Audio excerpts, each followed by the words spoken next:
kay Mahal at nakita ko po ang pag-aalaga ni Bunso. Sobra. Katulad ng pagmamahal kay Bunso ngayon. Suportahan po natin ang kami mo at hindi po kayo magsisisi. Promise. Katulad dito sa totoong pamilya, umaalis tayo, minsan may nagkakagalit, nagkakasama na loob, pero babalikan at balik pa rin tayo sa totoo namin mga pamilya na nagmamahal sa atin kasi po pamilya pa rin ang pinakagas na ibigay sa atin.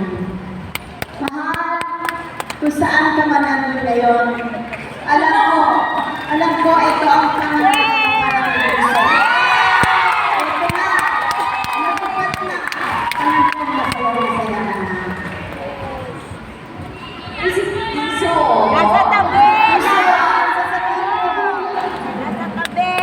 Kanina nakakailan din yung anak, di ba? Oo. Dapat ako yung nanay. Alam niyo ba si Bunso, si Nils, titignan niya ng ganyan yan. Nung una yung nakasama ko sa pelikula, akala ko napakasuplado. Para po ako nagkaroon ng isa pang anak. Pinili ko ako ng nanay. Kahit na mama ang tawag niya sa akin, nanay ang tawag niya sa akin. Bihira na po makakita kayo ng artista na down to earth talaga. Nakababa ang paa sa lupa.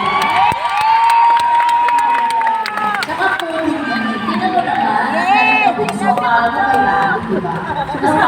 Mas marami pa yan sila sa EDSA Pau. Kanina ka nang dumating ako dito. Di ba kung nagkamali ng pasok? Para si Rally. Tapos may color-coding. Yung pala kay Bunso, maraming salamat sa support.